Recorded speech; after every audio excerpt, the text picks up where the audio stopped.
Alright guys, welcome back to the channel. We are on day 2 of our trip to Georgia. We stopped here in Van Horn, Texas at the rest area. Everything is riding good. I fixed one strap, it just came a little bit loose on the back side. Other than that, everything is good. We're just letting the truck warm up a little bit and then we're gonna get going. We're gonna shoot towards Tyler today.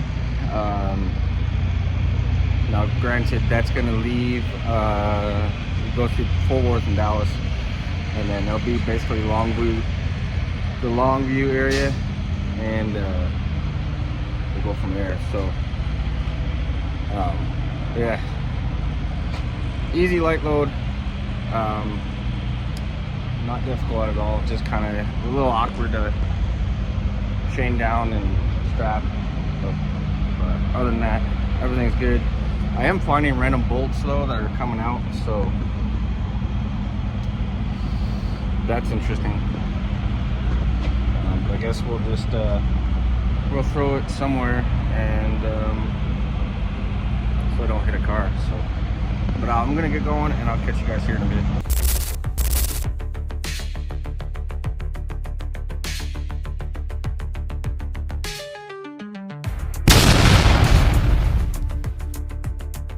Blessing, you can't tell me different.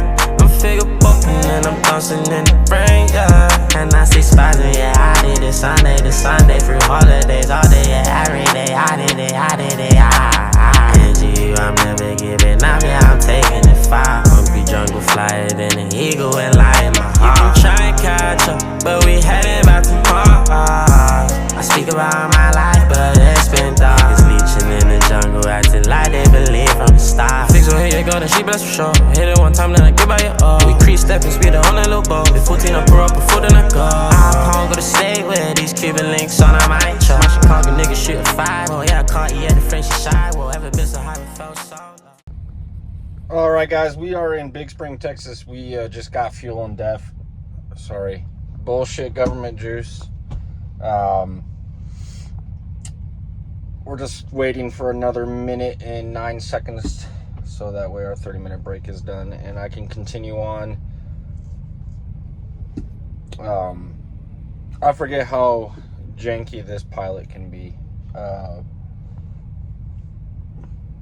but when we left Van Horn, we really didn't run into any traffic up until probably about 10 miles ago on the 20 here where they're doing construction. So they have one lane blocked and then no one knows what the hell they're doing. So it just becomes a cluster. But we just got our time back. So I'll get back with you guys here shortly and I'm going to start running.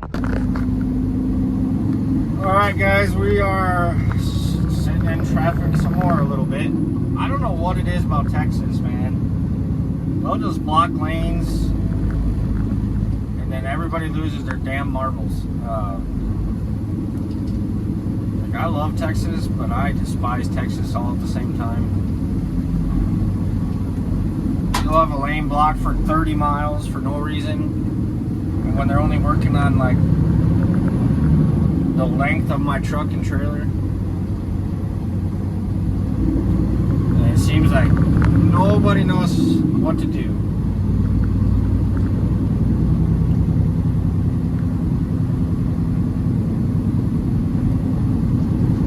Oh, they're doing the rumble strip. That's what they're doing.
The conversation is going to be on ELDs. Does it make it actually safer out here on the roads?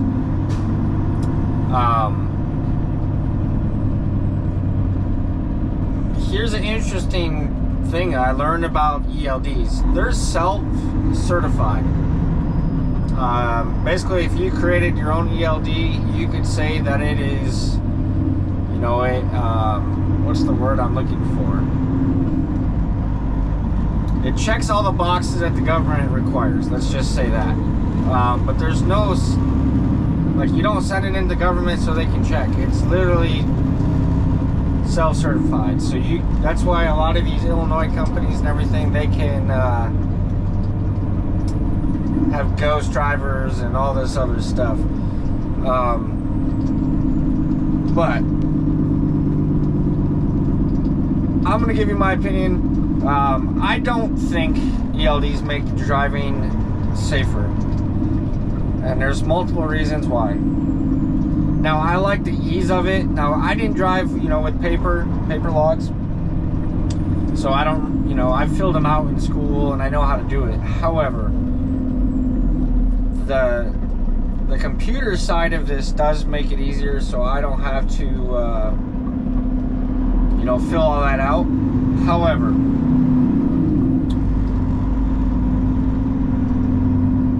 the hours of service and how everything is tracked becomes a nightmare. And the reason why is this: with the ELD, there is no faking anything.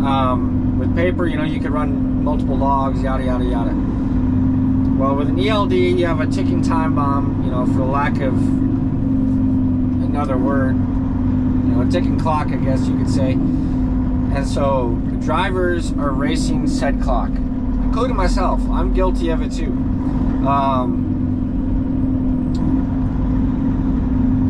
So it forces drivers, one, to drive when they're already tired, when they don't feel good. It forces, subconsciously, I think, drivers to speed through construction zones, through unsafe road conditions. What else is there? School zones, truck stops, like, you know, the bigger truck stops where you gotta drive, like, you know, it's not really, if that couple seconds makes or breaks you, you got bigger issues. But you got all these drivers that think truck stops are freaking racetracks. Drivers don't, you know, they're not friendly anymore for the most part, it seems like.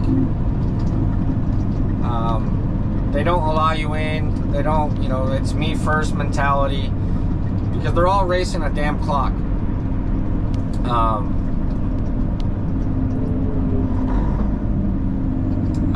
I think it pushes people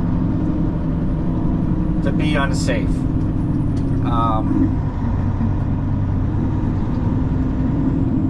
I mean, I think there's probably more reasons that I can't think of off the top of my head right now. I think the 70-hour clock should just be erased. There's not many other industries, I don't think. Maybe airlines, maybe, I don't know exactly, I can't remember,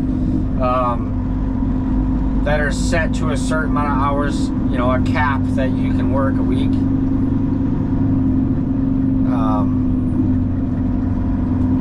I don't know, I don't think there should be a cap, you know. You should be able to pull over when you're tired and sleep however long you want without your clock going away, and keep on moving. There shouldn't be a, well, you worked this amount of time, so, and you sat for this long, so now your 14-hour is gone, not gone, but the extra time, you know, it's 3 hours extra are gone, so now it's going to cut into your drive time. Like, I'm parked. Like, why should that, your clock should not continue to move, in my opinion. But that goes with another thing. I think, you know, your time should stop as soon as you stop, period. No matter how long it is, how short it is, you should be able to just completely stop your clock. Now, I get part of it, you know, we're the only industry including myself, I you know, if you really deep dive into how you think about it, we're the only industry that's paid for so little but wants to work even more. So I mean, I get that side, and then the other side is trying to keep companies from taking advantage of it, you know, and forcing you to keep going and going and going and going. But so I mean, that side you have to figure out. But I don't know. There's a lot of things that, like right now, I could park, you know, but it would actually hurt me because I would lose my time to drive. Even though, you know, with a split, I won't get many hours back because I've driven most of my day. But if I stop now, that screws me up for tomorrow where I'm trying to deliver and, you know, be able to get loaded again on Friday. So there's just things of it that I really disagree with. Now, will it ever change? I doubt it. But I want to know what you guys think. I want to have a dialogue with you guys. Drop a comment down below. What do you think are the pros and cons of having ELD? Does it make it safer? What would you change if, say, you were ahead of FMCSA and CSA and, you know, you created these rules for us drivers?